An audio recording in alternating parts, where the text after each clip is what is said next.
Welcome to Matters Financial and Geopolitical from a Frontier. Thank you for stopping by. Sub-Saharan Africa. In Sub-Saharan Africa, urban population has doubled since the mid-90s, reaching 400 million people in 2016.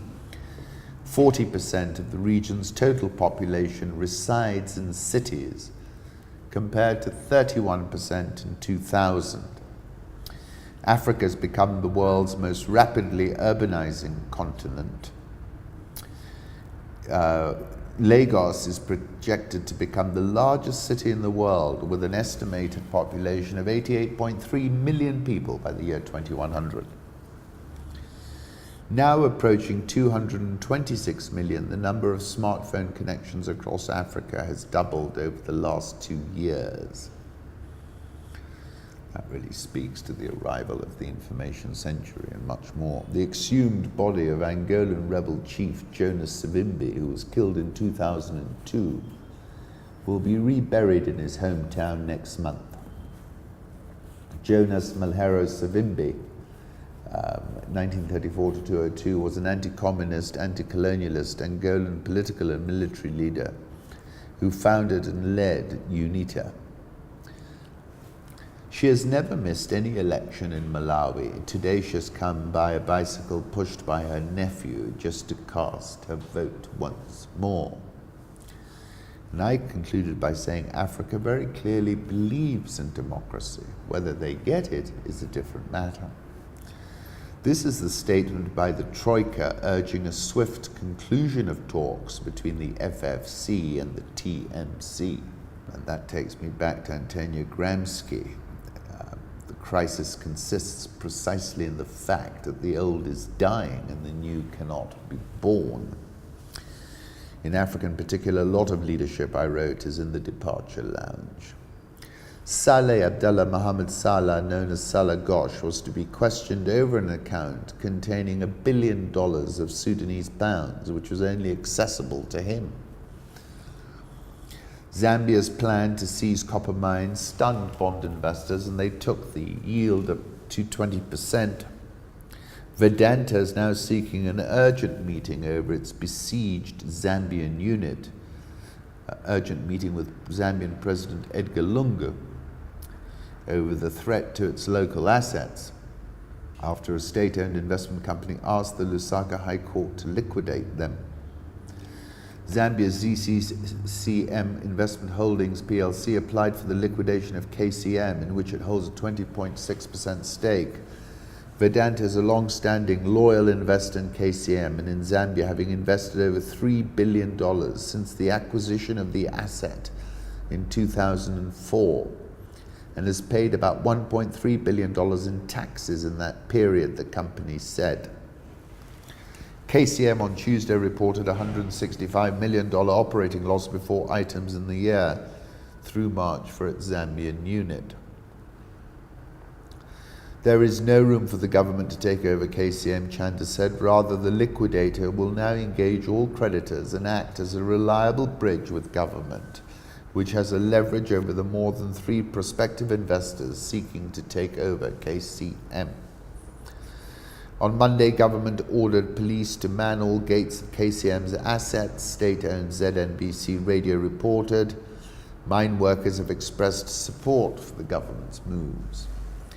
This year's royalty increases have come as Lungu's government seeks cash to settle a surging foreign debt bill. Servicing external loans has already caused foreign reserves to drop to a decade low. Barrick Gold plans to mop up the rest of Acacia mining to end its Tanzania pain. It's offering a price which is a discount to the market price, $285 million proposal made to Acacia's board and management will offer 0.153 of Barrick shares for each Acacia share.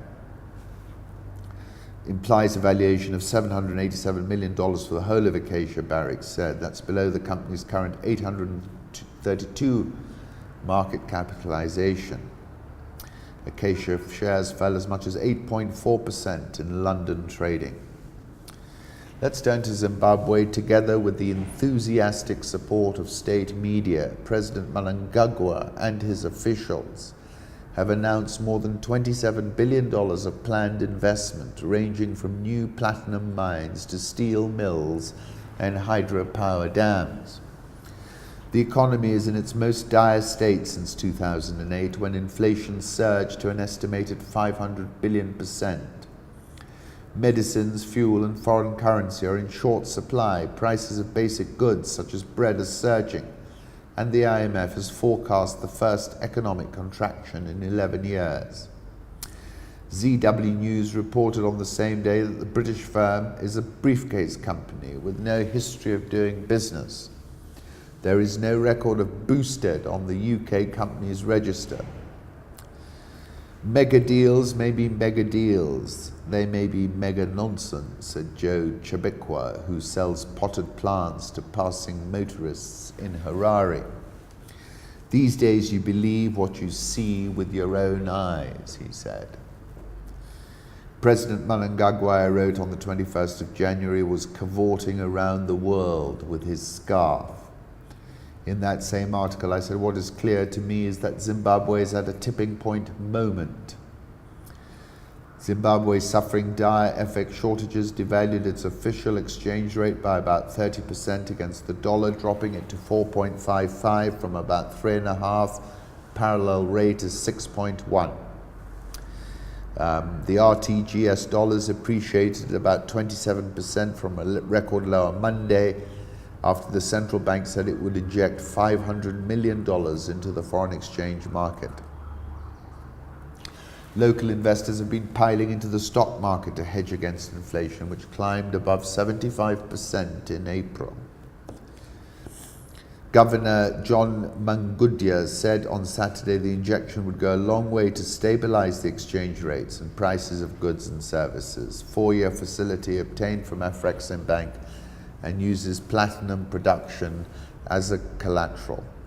Investor confidence has sunk, said Chitsa Matsima at Fitch. While the black market rate has now strengthened to 5.5 from 7, it's still almost 40% weaker than the official rate, which they've now adjusted. If it were not for Afreximbank's Dr. Benedict Aroma, President Mnangagwa would have gone like a puff of smoke by now. I would like to know how much Afreximbank is on the hook for, but they don't seem ready to tell us. And then in that same article I was saying the point I'm seeking to make is that there is a correlation between high inflation and revolutionary conditions. They've now hiked fuel prices again. Oil firms started buying on the interbank to import fuel on Tuesday, having previously been allowed to use a 1-to-1 dollar to RTGS dollar rate.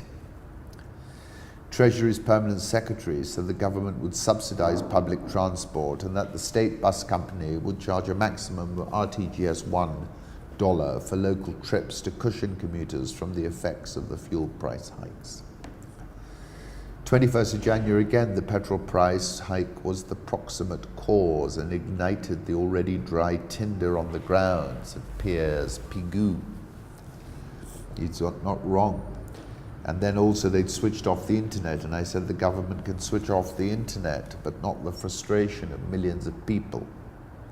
South African oil shares up 5.28% year to date, dollar rand 14.3688, Egyptian pound 17 the figure, EGX 30 up 4.44% this year, Nigeria all share down 3.86% this year. South Africa's Strategic Fuel Fund is looking to bring in partners to help to execute a $1 billion agreement to drill for oil and build a refinery and pipeline in South Sudan. Breaking, Kenyan police have closed 5 hawalas operated by Somalis. Among those closed hawalas include Taj, Amal, amongst others. And this, I think, speaks to a much closer coordination with the US in particular. And the geopolitics in this region seem to be shifting, particularly here in Kenya. The talks between President Kenyatta and Federica Mogherini centered on trade relations and Kenya's role in regional security. My article over the weekend was called The Kachumbari Bond. And I said, it's not clear where the naming impulse came from, but for clarity's sake, kachumbari is a fresh tomato and onion salad dish that is popular in the cuisines of East Africa. It is an uncooked salad dish consisting of chopped tomatoes, onions, and chili peppers. Originates from the Indian word kachumba, and I like the use of that word because it kind of yearned for an Indian Ocean heritage, right?